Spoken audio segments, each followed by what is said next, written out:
بسم اللہ الرحمن الرحیم۔ السلام علیکم۔ یہ کاشانۂ بصیرت کا آڈیو بک سیکشن ہے۔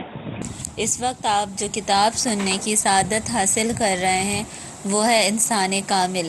اس کے لکھنے والے کا نام ہے استاد شہید مرتضیٰ مطہری۔ اس کا 15واں پارٹ ملاحظہ فرمائیے۔ کامل انسان کے بارے میں اسلامی نظریہ۔ وہی تو خدا ہے جس نے مکہ والوں میں انہی میں سے ایک رسول یعنی محمد بھیجا کہ جو ان کے سامنے اس کی آیتیں پڑھتا، ان کو پاک کرتا اور کتاب و حکمت کی باتیں سکھاتا ہے۔ اس سے پہلے تو یہ لوگ کھلی گمراہی میں پڑے تھے۔ یہ تھی سورہ جمعہ کی آیت نمبر 2۔ ان راتوں میں ہماری یہ گفتگو اسلام کے نقطۂ نگاہ سے کامل انسان کو پہچاننے کی ایک کوشش ہے۔ اس سے پیشتر ہم کہہ چکے ہیں کہ انسان وہ واحد موجود ہے جو اپنی خصوصیات کو چھوڑ سکتا ہے، یعنی ہم کوئی ایسا پتھر نہیں لا سکتے جس میں پتھر پن نہ ہو، ہمیں کوئی ایسی بلی نہیں مل سکتی جو بلی پن سے عاری ہو، کوئی ایسا کتا نہیں مل سکتا جو کتا پن نہ رکھتا ہو، اور کوئی ایسا چیتا نہیں جو چیتا پن نہ رکھتا ہو، بلکہ جو بھی چیتا دنیا میں آتا ہے وہ اپنی جبلت کی بنا پر وہ خصلتیں رکھتا ہے جنہیں ہم چیتا پن کہتے ہیں۔ لیکن یہ انسان ہے جو انسان کی صفت یعنی انسانیت نہیں رکھتا، اور ضروری ہے کہ وہ اسے حاصل کرے، کیونکہ انسان کا انسان ہونا اس کے حیاتیاتی پہلو سے مربوط نہیں ہے، یعنی وہ صفت جسے قدیم زبان میں انسانیت یا آدمیت کا نام دیا گیا۔ جیسا کہ سعدی نے کہا، تن آدمی شریف است بجان آدمیت، نہ ہمی لباس زیبا است نشان آدمیت۔ انسان کا جسم اس کی روح کی بدولت محترم ہے، اور تنہا یہ مناسب جسم ہی آدمیت کی علامت نہیں ہے۔ مجمل طور پر سبھی جانتے ہیں کہ محض اس لیے کہ انسان ایک زندہ موجود ہے، یعنی علم حیاتیات کی روح سے ایک انسان ہے یا علم طب کی روح سے ایک انسان ہے، تو یہ اس کو انسان کہنے کی کافی وجہ نہیں ہے، بلکہ اس کا آدمی ہونا بجائے خود ایک الگ چیز ہے۔ اور ہر وہ شخص جو ماں کے پیٹ سے آدمی کی صورت لے کر پیدا ہو وہ حقیقی معنوں میں آدمی نہیں ہے، جیسا کہ کہا گیا ہے، ملا شدن چہ آسان آدم شدن چہ مشکل۔ عالم دین بن جانا کتنا آسان اور انسان بننا کس قدر مشکل ہے۔ یعنی جیسے انسان دنیا میں آتا ہے تو وہ عالم بالفعل نہیں بلکہ عالم بالقوت ہوتا ہے، بالکل اسی طرح جب انسان پیدا ہوتا ہے تو وہ بالقوت انسان ہوتا ہے، بالفعل انسان نہیں ہوتا۔ بالآخر یہ بنتی ہے کہ یہ جو کہا جاتا ہے ہر شخص کو آدمی بننا چاہیے اور ہر شخص کو انسان بننا چاہیے، تو خود یہ انسانیت کیا چیز ہے؟ ایک ماہر علم حیاتیات انسانیت کی نشاندہی نہیں کر سکتا۔ یہ ایک ایسی چیز ہے جس کا دنیا کے سخت سے سخت مادہ پرست مکاتب بھی انکار نہیں کرتے، تاہم اسے مادی پیمانوں سے ناپا نہیں جا سکتا۔ اس لیے ہم کہتے ہیں کہ انسان خود اپنے لیے معنویت کا دروازہ ہے۔ ان میں سے ایک دروازہ انسان کا وجود ہے، جس کے ذریعے وہ عالم معنی تک پہنچ سکتا ہے اور سمجھ لیتا ہے کہ مادی مسائل کے علاوہ کچھ اور چیزیں بھی ہیں لیکن وہ محسوس نہیں ہوتی۔ وہ چیزیں موجود ہیں، چھوئی نہیں جا سکتی اور مستقل حیثیت رکھتی ہیں، لیکن تجربہ گاہوں میں نہیں ملتی۔ یہی وجہ ہے کہ دنیا کے تمام لوگ تسلیم کرتے ہیں کہ انسانیت ایک ایسی چیز ہے جو علم حیاتیات سے ماورا ہے، حتیٰ کہ دنیا کے کٹر مادہ پرست بھی ایسے غیر مادی انسانی امور کے قائل ہیں جنہیں انسانی قدروں کا نام دیتے ہیں۔ لہٰذا ہم چاہتے ہیں کہ اصل انسانی قدروں کو اسلام کی بنیاد پر پہچانیں، یعنی ہم یہ جاننا چاہتے ہیں کہ اسلام اصل انسانی قدروں کی کیا تعریف کرتا ہے ہم مختلف مکاتب کے خیالات پیش کر کے جب تک ان پر تنقید نہ کر لیں کہ جو حقیقی معنوں میں تنقید ہو، اس وقت تک ہم اس بارے میں اسلام کی پیش کردہ توجیہات کو نہیں سمجھ سکتے، کیونکہ تنقید فقط اعتراض کرنا نہیں بلکہ صراف کے عمل کی مانند ایک عمل ہے جو ایک صراف کسی سکے کے متعلق انجام دیتا ہے، یعنی وہ اسے کسوٹی پر پرکھتا ہے اور اس کے کھوٹا کھرا ہونے کا پتہ چلتا ہے، پھر وہ بتاتا ہے کہ مثلاً اس میں اتنے فیصد خالص سونا، اتنی خالص چاندی ہے اور اتنی ملاوٹ ہے۔ ہماری تنقید کے معنی ان سارے کے سارے نظریات کو رد کرنے کے نہیں ہیں، اس کی بجائے ہمارا مدعا یہ ہے کہ ہم دیکھیں کہ فلسفی، عرفاء اور دوسرے مکاتب نے جو نظریے پیش کیے ہیں وہ اسلامی معیارات پر کس حد تک پورے اترتے ہیں۔ علاوہ ازیں جب تک ہم مختلف مکاتب کے خیالات پیش نہ کریں اور ان کا دقیق مطالعہ اور تحقیق نہ کریں، اس وقت تک ہم اسلام کے نقطۂ نظر کو نہیں سمجھ سکتے۔ بصورت دیگر ہر شخص یہ دعویٰ کرے گا کہ انسانی قدریں یہ ہیں، وہ ہیں یا ان کے علاوہ کچھ اور ہیں، پھر وہ مطمئن بھی ہوگا، کیونکہ کوئی شخص اسے یہ کہنے والا نہ ہوگا کہ جناب یہاں ایک اور چیز بھی ہے، یا یہ کیوں ہے اور وہ کیوں نہیں ہے۔ لیکن جب مختلف مکاتب کا مطالعہ کر لیا جائے، ان پر تنقید ہو جائے اور انہیں اسلامی معیار پر جانچ لیا جائے، تو ہم منطق اور استدلال کی بنا پر کہہ سکتے ہیں کہ جناب اسلام نے انسان کے بارے میں یہ اور یہ قدریں معین کی ہیں، پھر ان حساسیتوں کی بنا پر جن کی اسلام نے اس سلسلے میں خود نشاندہی کی ہے، ہم ان مکاتب کی بتائی ہوئی انسانی قدروں کی فیصد قیمت بتا سکتے ہیں، یعنی اس میں کتنے فیصد حقیقت ہے اور اس میں کتنے فیصد۔ بعض اوقات کچھ لوگ جلدی میں ہوتے ہیں اور کہتے ہیں جناب جہاں تک ہو سکے آپ ہمیں جلدی سے بتا دیں کہ اصل اسلامی قدریں کیا ہیں تاکہ ہم انہیں سمجھ لیں، لیکن اگر مکاتب کا مطالعہ کیے بغیر ہی انہیں کچھ بتایا جائے تو وہ درست نہیں ہوگا۔ لہٰذا کچھ بتانے سے پہلے ہم دیگر مختلف مکاتب کا مطالعہ کر کے ان پر تنقید کریں گے۔ گزشتہ نشست میں ہماری بحث مکتب عرفان کے بارے میں تھی۔ مکتب عرفان حتیٰ کہ اسلامی عرفان کے جو دوسرے عرفانی نظریوں سے بہت مختلف ہے۔ اس میں اسلامی تعلیمات کا اثر بہت زیادہ ہے اور کامل انسان کے بارے میں اس کا نظریہ اسلام کے کامل انسان کے بہت نزدیک ہے، لیکن اس کے باوجود بھی وہ تنقید کے قائل ہیں۔ میں اعتراف کرتا ہوں کہ مکتب عرفان کامل انسان کے بارے میں قدیم اور جدید مکاتب کے مقابلے میں زیادہ علم رکھتا ہے، پھر بھی یہ تنقید سے بالا تر نہیں ہے۔ پچھلی نشست میں عرفان کے مطلوبہ کامل انسان پر ہم نے دو میں سے ایک اعتراض کا ذکر کیا تھا۔ اس ضمن میں ہم نے کہا تھا کہ انہوں نے عقل کی بے حد تحقیر کی ہے، بلکہ بعض اوقات وہ عقل کو بے اعتبار ٹھہراتے اور عشق کو عقل سے بالا تر قرار دیتے ہیں۔ اس بات میں کوئی شک بھی نہیں ہے، کیونکہ بقول حافظ جناب عشق را درگہ بسیط بالا تر از عقل است، جذب عشق کا مقام عقل سے بالا تر ہے۔ وہ عقل کی تحقیر کے معاملے میں کبھی کبھی افراد کی حد تک بھی بڑھ گئے ہیں، یعنی بنیادی طور پر انہوں نے تعقل، تفکر، منطق، استدلال اور برہان کو سخت بے اعتبار قرار دیا ہے، یہاں تک کہ اسے حجاب اصغر کا نام دیا ہے۔ چنانچہ اگر انہوں نے دیکھا کہ ایک حکیم اور فلسفی عقل کے راستے سے کسی روحانی مقام پر پہنچ گیا ہے تو وہ اس پر حیرت زدہ ہو کر رہ گئے۔ اس بارے میں ایک مشہور داستان بھی ہے جو بعض کتابوں میں نقل کی گئی ہے۔ ابو علی سینا کا زمانہ 4ویں صدی کے اواخر اور 5ویں صدی کے اوائل کا ہے، اور اس کی وفات 428 ہجری میں واقع ہوئی۔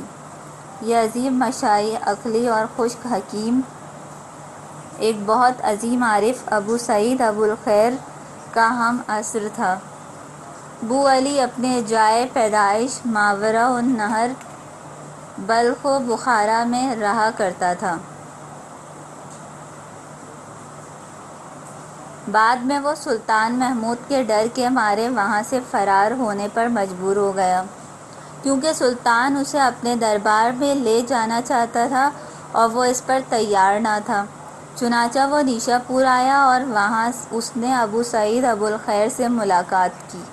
کہتے ہیں کہ انہوں نے 3 دن رات ایک دوسرے کے ساتھ خلوت کی اور باہم گفتگو کرتے رہے، حتیٰ کہ وہ نماز باجماعت ادا کرنے کے علاوہ باہر نہیں آتے تھے۔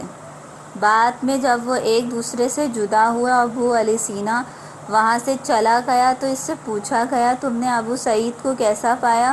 ابو علی سینا نے کہا، جن چیزوں کو ہم عقل کے ذریعے درک کرتے ہیں وہ ان کا اپنی آنکھوں کے ذریعے مشاہدہ کرتا ہے۔ اور جب ابو سعید سے سوال کیا گیا کہ تم نے ابو علی سینا کو کیسا پایا تو ابو سعید نے جواب دیا، جو کچھ ہم دیکھتے ہیں وہ اندھا بھی اپنی لاٹھی کے سہارے وہاں آ جاتا ہے۔ مطلب یہ ہے کہ ہم جس باطنی مقام پر بھی پہنچے وہ اندھا لاٹھی ٹیکتا ہوا ہمارے پیچھے آتا ہے۔ اس سے پتہ چلتا ہے کہ اہل عرفان عقل کی بہت زیادہ تحقیر کرتے ہیں۔ ہمارا کہنا یہ ہے کہ اگر ہم قرآن کی منطق کو ایک طرف رکھیں اور عقل کے متعلق عرفان کی منطق کو دوسری طرف رکھیں تو یہ آپس میں میل نہیں کھاتی۔ عرفان کے مقابلے میں قرآن عقل استعمال کرنے پر زور دیتا ہے اور عقل کو بہت زیادہ اہمیت دیتا ہے۔ اس نے عقل و فکر حتیٰ کہ خالص عقلی استدلال پر تکیہ کیا ہے۔ عرفاء خواہ وہ شیعہ ہوں یا سنی اپنے سلسلوں کو امیر المومنین امام علی علیہ السلام سے منسلک کرتے ہیں۔ یہاں تک کہ عرفاء نیز متعصب ترین سنیوں کے نزدیک بھی عرفان کا سلسلہ امام علی علیہ السلام پر منتہی ہوتا ہے۔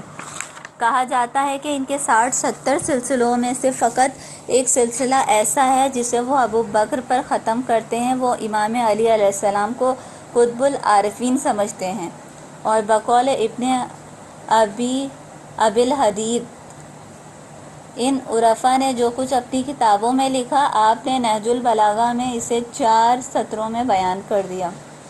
لیکن ایک دوسرے مقام پر آپ گویا فلسفی بن جاتے ہیں اور ایسا فلسفیانہ اور عقلی استدلال کرتے ہیں کہ کوئی فلسفی آپ کی گرد تک بھی نہیں پہنچ پاتا۔ اس کا مطلب یہ ہوا کہ امام علی علیہ السلام ہرگز عقل کی تحقیر نہیں کرتے۔ لہٰذا یہاں اسلام کا مطلوبہ کامل انسان عرفان کے مطلوبہ کامل انسان سے اس بنا پر مختلف ہے کہ اسلام کے کامل انسان کے وجود میں عقل ترقی کرتی ہے، جبکہ عرفان کا پروردہ کامل انسان عقل کی تحقیر کرتا ہے۔ ایک اور مسئلہ یہ ہے، از خود بطلب ہر آنچہ خواہی کے دہی، یعنی جو چیز تو چاہتا ہے کہ مجھے دی جائے وہ اپنے آپ سے طلب کر۔ اپنے آپ سے طلب کرنے کے معنی ہے کہ اپنے دل سے طلب کر اور طلب کر اور اپنے اندر سے طلب کر۔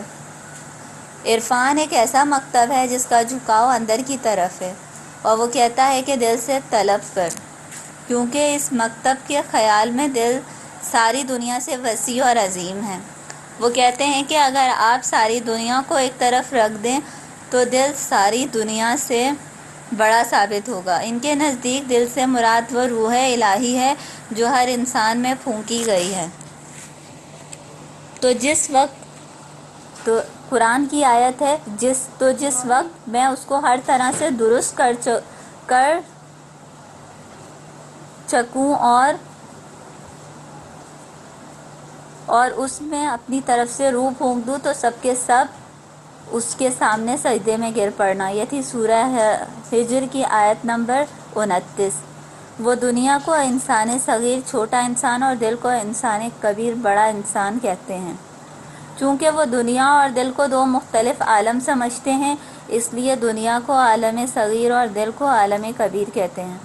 جبکہ ہم اس دنیا کو عالم کبیر کہتے ہیں اور وہ اسے عالم صغیر کہتے ہیں۔ گویا کہ اہل عرفان کے نزدیک یہ دنیا انسان صغیر ہے، اور انسان کبیر وہ چیز ہے جو آپ کے اندر وجود رکھتی ہے۔ جیسا کہ مولوی مانوی نے کہا ہے، گر تو آدم زادے ایچو او نشین، جملہ ذرات را در خود ببین، چیست اندر خم کا ندر نہر نیست، چیست اندر خانہ کاندر شہر نیست، ای جہان خم از دل چو نہر آب، ای جہان حجرے است و دل شہری عجاب۔ اگر تو آدم کا بیٹا ہے تو اسی کی طرح ایک جگہ بیٹھ جا اور دنیا کی ہر چیز کو اپنے ہی اندر دیکھ لے۔ وہ کیا چیز ہے جو تالاب میں ہے اور دریا میں نہیں، یا وہ کیا چیز ہے جو گھروں میں ہے اور شہر میں نہیں ہے؟ یہ دنیا تالاب اور دل ایک دریا ہے، یہ دنیا گھر ہے اور دل ایک شہر ہے۔ کیا یہ ہو سکتا ہے کہ ایک چیز گھر میں ہو اور شہر میں نہ ہو، جبکہ خود گھر بھی شہر کا ایک جز ہے؟ پس جو کچھ گھر میں ہے وہ اس کا نمونہ ہے جو شہر میں ہے۔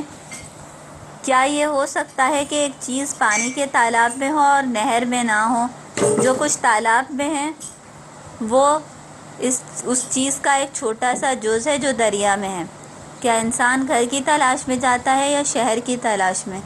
ظاہر ہے کہ جس کا گھر شہر میں ہو وہ شہر کی تلاش میں جاتا ہے۔ کیا انسان ایک تالاب اور چھوٹے سے برتن کی تلاش میں جاتا ہے یا دریا کی تلاش میں؟ ظاہر ہے کہ وہ پانی کے ایک چھوٹے سے برتن کی تلاش میں نہیں بلکہ دریا کی تلاش میں جاتا ہے۔ معلوم ہوا کہ عرفان کی بنیاد اندر کی جانب جھکاؤ، دل کی طرف توجہ، باطن کی طرف میلان اور باہر سے قطع تعلقی پر قائم ہے، اور حد یہ ہے کہ وہ باہر کی قدر و قیمت کی نفی کرتا ہے۔ اگر یہ پوچھا جائے کہ کیا ہم اپنے مطلوب یعنی حق کو باہر کی دنیا سے حاصل کر سکیں گے، تو عرفان و تصوف کہتا ہے کہ نہیں، بلکہ اسے اندر ہی سے حاصل کیا جا سکتا ہے۔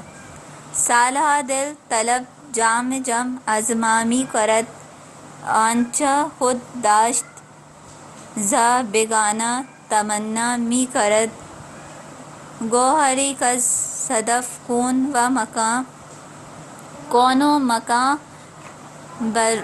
برون بود، که طلب از گمشدگان لب دریا می کرد، بی دلی در همه احوال خدا با او بود، او نمی دیدش از دور خدایا می کرد، مشکل خویش بر پیر مغان بردم دوش، کو با تایید نظر حل معمی می کرد، گفتم ای جام جهان بین بتو کی داد حکیم، گفت آن روز که این گنبد مینا می کرد، گفت آن یار کز او هست سردار بلند، جرمش آن بود که اسرار حویدہ می کرد۔ دل نے ہم سے برسوں روشنی طلب کی ہے، جو چیز خود اس کے پاس تھی وہی غیر سے مانگتا رہا۔ وہ موتی جو زمین اور آسمان کی حدوں کے پار ہے، دل اس کی طلب ان سے کرتا ہے جو ساحل سمندر پر بھٹکتے پھرتے ہیں۔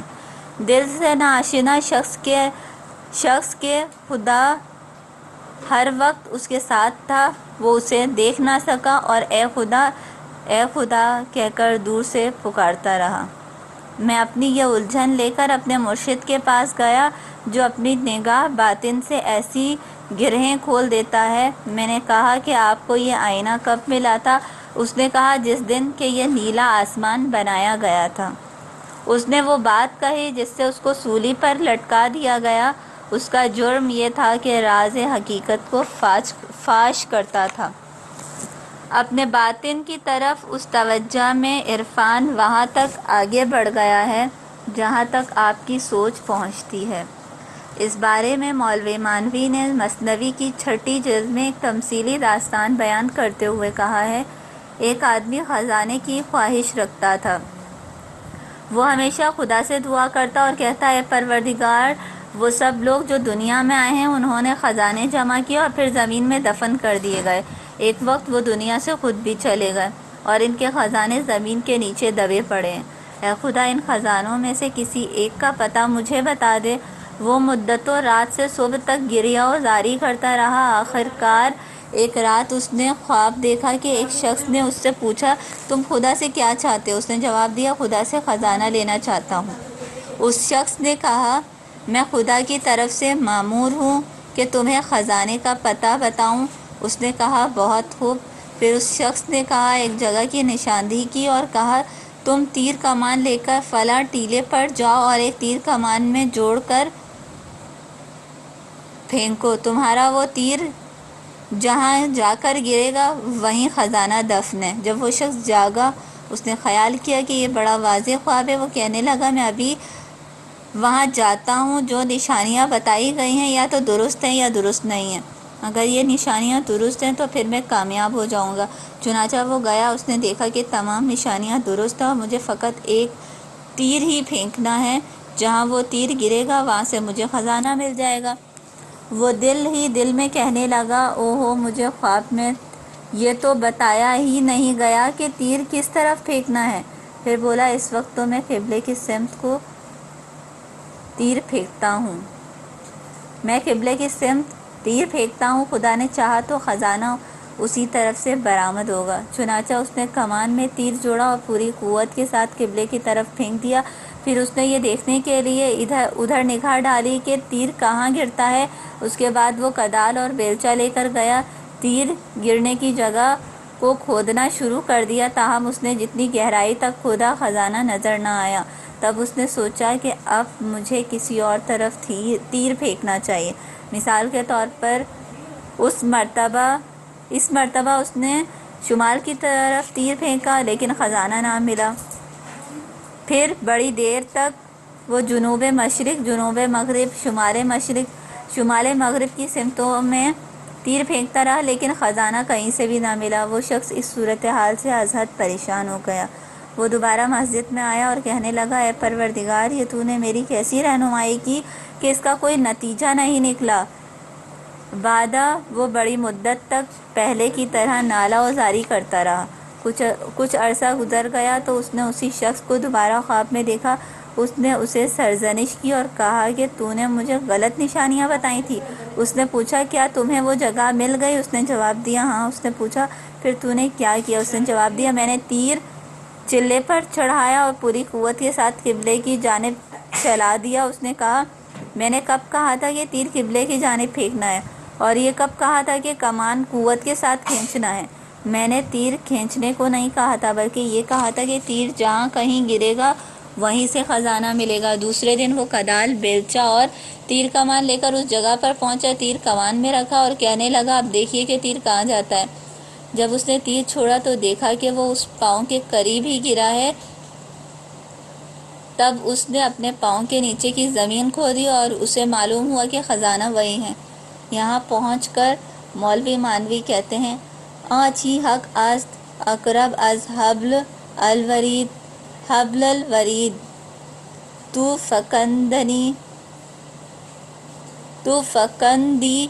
فکندی تیر فکرت را بعید ای کمان و تیرہا بر تاختہ گنج نزدیک و تو دور انداختہ۔ حقیقت تو تیری شہرک سے بھی قریب تر ہے اور تو اپنے خیالی تیر ادھر ادھر پھینکتا ہے۔ اے تیر کمان والے شکاری یعنی سالک، خزانہ تیرے نزدیک ہے اور تو دور دور خیال دوڑاتا ہے۔ ماضی قریب کے ایک عالم و فاضل کا بیان ہے کہ میں نے یہی داستان ایک واعظ سے پڑھی جو عرفان کا ذوق رکھتا تھا اور اسے مثنوی پر بھی عبور حاصل تھا۔ اس وقت میں یہ نہیں سمجھ پایا تھا کہ اس قصے کا مطلب کیا ہے۔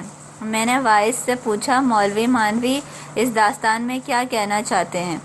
وہ خود بھی اہل حال لوگوں میں سے تھا۔ اس نے جواب میں ایک جملے سے زیادہ کچھ نہیں کہا، اور خدا کی نشانیاں خود تمہارے اندر بھی ہیں، تو کیا تم دیکھتے نہیں ہو؟ یہ تھی سورہ ذاریات کی آیت نمبر 21۔ یعنی مولوی مانوی کہنا چاہتے ہیں اس خزانے کا نشان خود تمہارے اندر ہے، اس بنا پر اسے اپنے آپ سے طلب کرو۔ دل ایک عجیب شہر ہے، دنیا ایک مٹکا اور دل نہر ہے۔ دنیا ایک مٹکا اور دل نہر ہے، دنیا ایک گھر ہے اور دل شہر ہے۔ عرفان میں ایسی چیزوں پر غیر معمولی تکیہ کیا گیا ہے، یعنی مکتب عرفان میں باہر کی دنیا فطرت کی بے حد تحقیر کی گئی ہے۔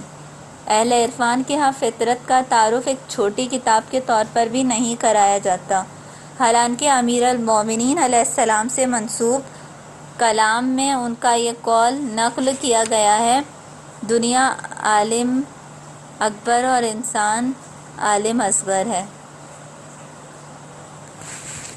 تیری دوا تیرے اندر ہے اور تجھے خبر نہیں، مرض تیرے ہی پاس سے ہوتا ہے اور تو سمجھتا نہیں۔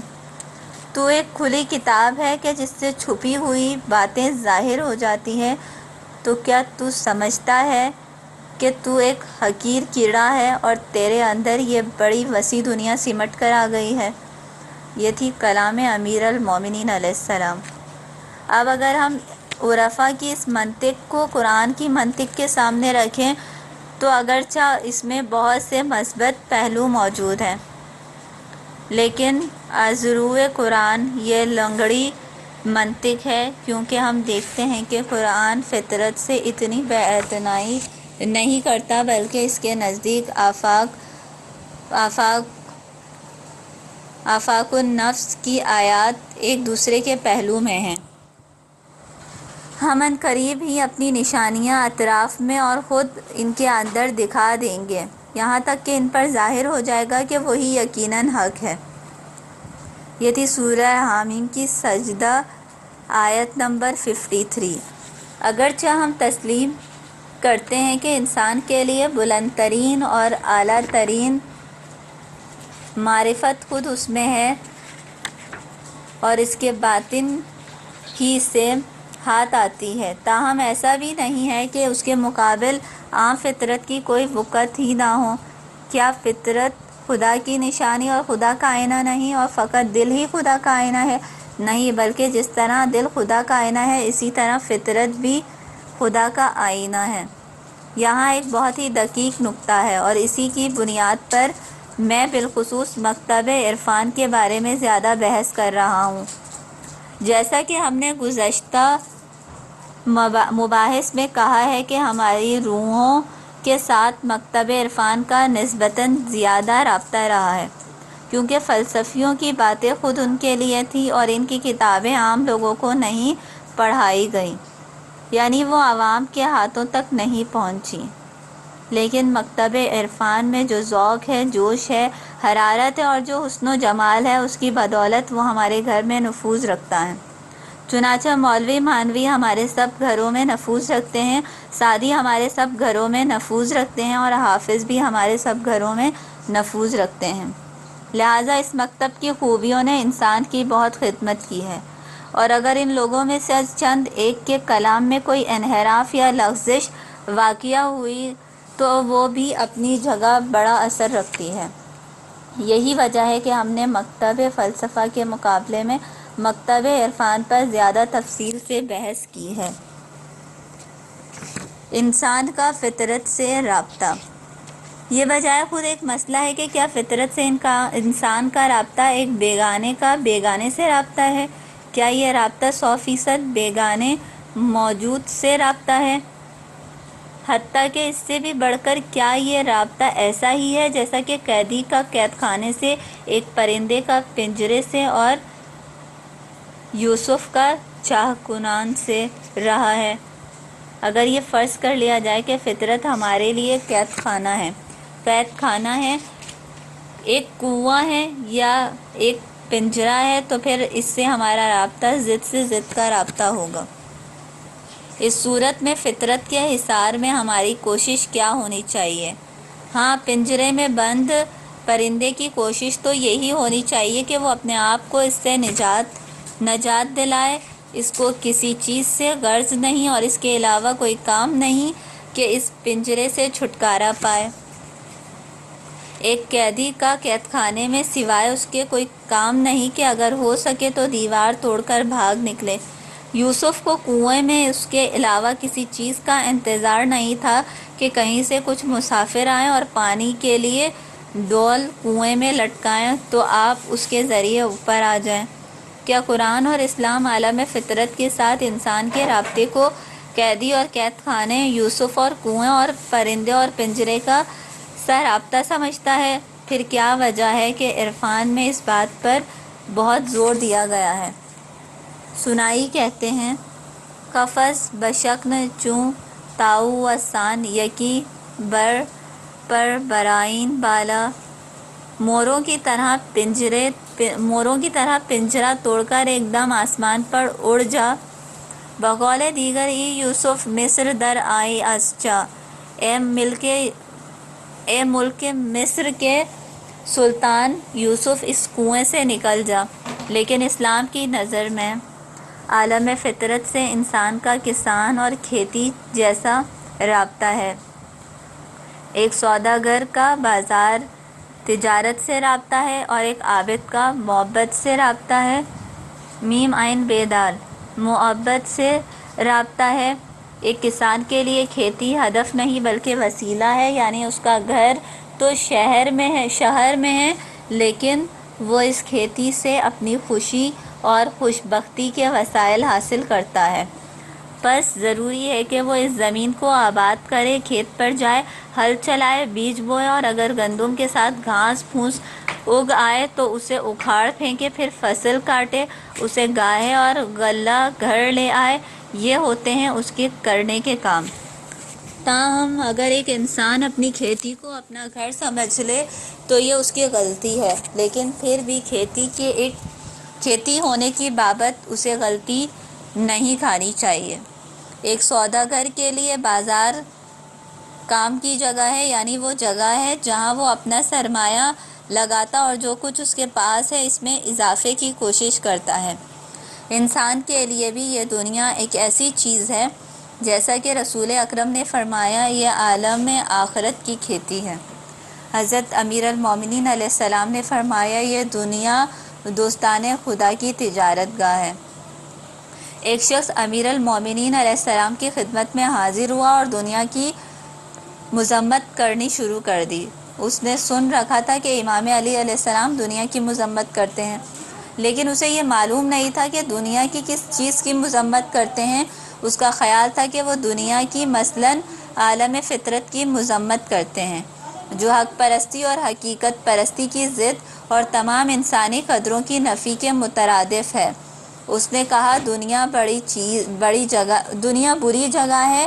اس پر امام علی علیہ السلام برہم ہو گئے اور فرمایا، اے دنیا کی برائی کرنے والے اور اس کے غلط سلط باتوں کے دھوکے میں آنے والے، تم اس پر گرویدہ بھی ہوتے ہو اور پھر اس کی مذمت بھی کرتے ہو۔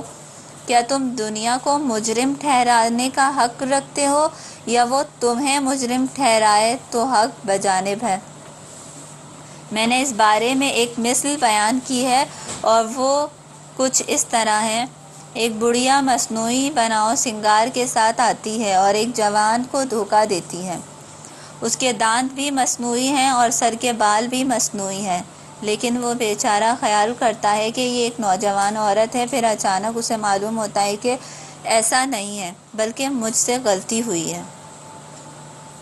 اس کے بعد وہ بڑھیا ہی کے روپ میں آ کر کہتی ہے، میری عمر زیادہ ہے، میرے منہ میں ایک دانت بھی نہیں، میرے سر کے بال بھی مصنوعی ہیں اور بس میں ایسی ہوں جیسی نظر آتی ہوں۔ کیا تم میرے ساتھ نکاح کرنے کو تیار ہو؟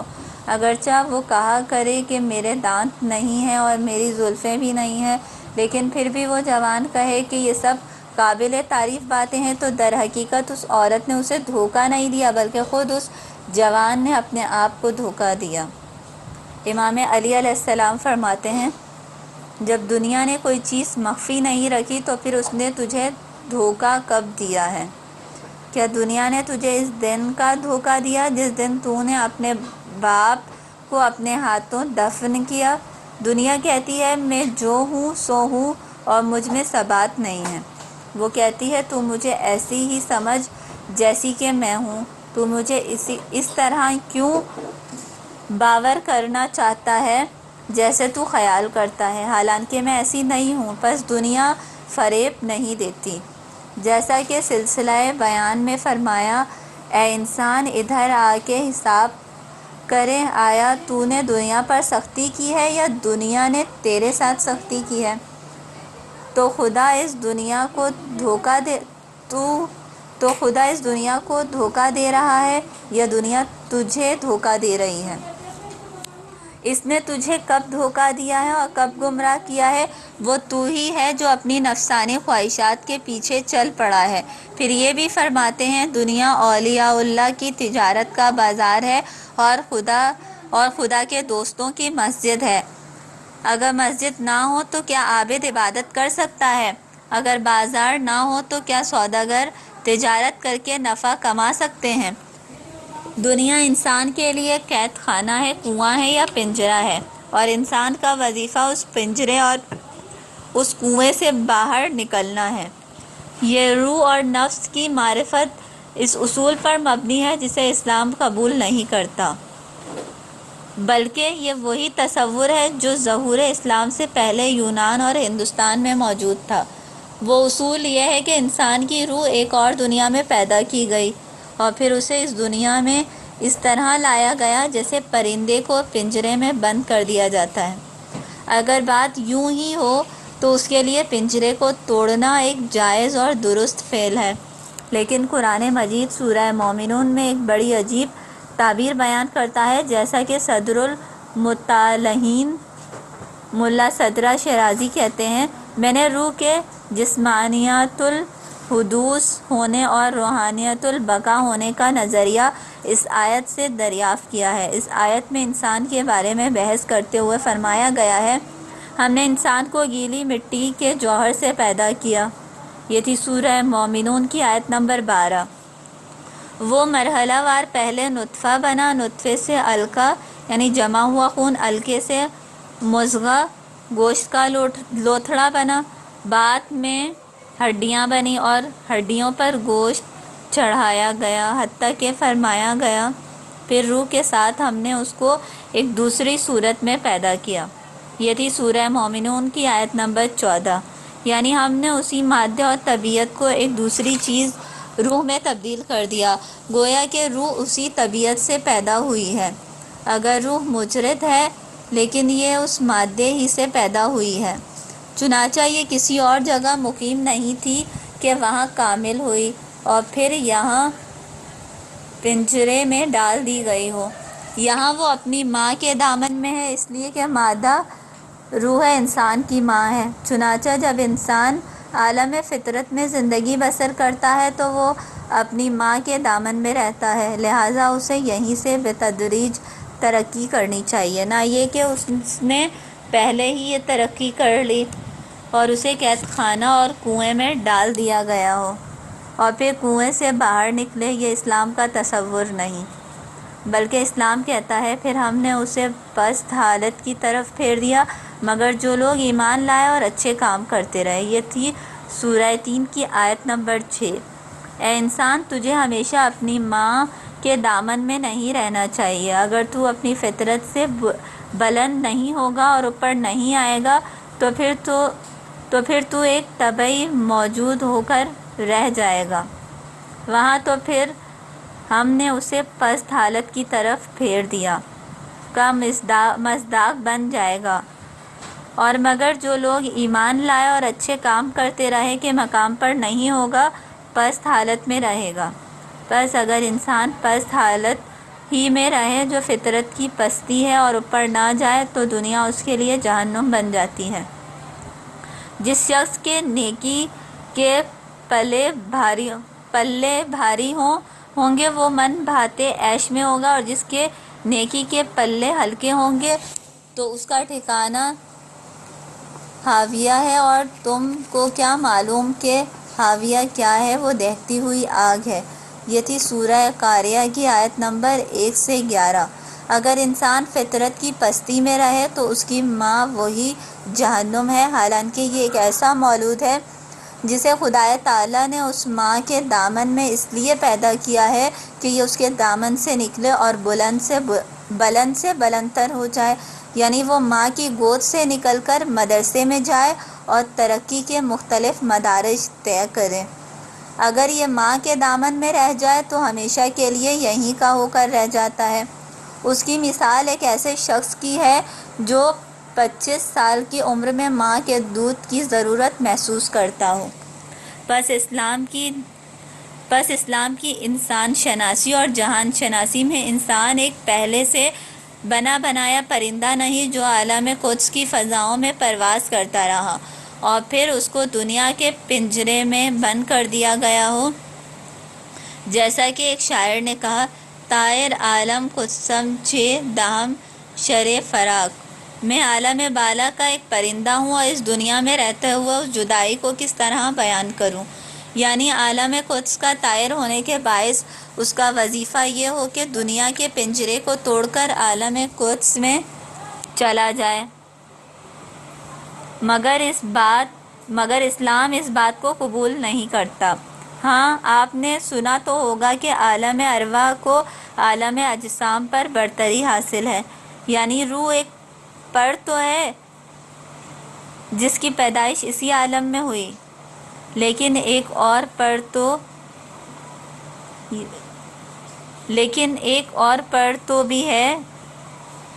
بھی ہے جو عالم بالا سے اس عالم پر چمکا، نہ کہ سالم روح ایک اور جگہ پر تھی اور پھر اس کو دنیا میں لا کر گویا پنجرے میں بند کر دیا گیا ہے۔ یہ اکثر ایک ہندی تصور ہے، یہ نظریہ تناسخ ہے جو در حقیقت ایک ہندی اور افلاطونی تصور ہے۔ یونانیوں میں افلاطون کا بھی یہ اعتقاد تھا کہ انسان کی روح اس کی عالم سے پہلے ایک ایسے عالم میں پروان چڑھی جو ایک مثالی عالم ہے، پھر کسی مصلحت کے تحت اسے یہاں لا کر قید کر دیا گیا، لہٰذا اسے یہاں سے خلاصی پا کر اسی پہلے عالم میں لوٹ جانا چاہیے۔ لہٰذا اسلام اس دنیا اور فطرت کو اس نگاہ سے نہیں دیکھتا۔ پھر بھی ہم یہ نہیں کہنا چاہتے کہ تمام عرفاء نے ایسی ہی غلطی کھائی ہے۔ نہیں، کیونکہ بزرگ عرفاء نے بعض اوقات اپنے کلمات میں اس نکتے کی جانب توجہ دی ہے، چنانچہ انہوں نے نہ تو معاشرے کی جانب میلان کو ترک کیا اور نہ فطرت کی جانب سے توجہ ہٹائی ہے۔ اس بات کو مد نظر رکھتے ہوئے قرآن نے آفاق و نفس کی آیات اور نشانیوں کا ذکر ایک دوسرے کے ساتھ کیا ہے۔ ان بزرگ عرفاء نے بھی اس نکتے پر پوری توجہ دی ہے کہ فطرت خدا کا آئینہ ہے، خدا کا جمال ہے اور خدا کے جمال کا آئینہ بھی ہے۔ کیا وہ تبصری ہی نہیں جو اپنی ایک بلند پایہ اور شاہکار نظم میں کہتے ہیں، بنام آن کا جان را فکرت آموخت، چراغ جان نبود بنور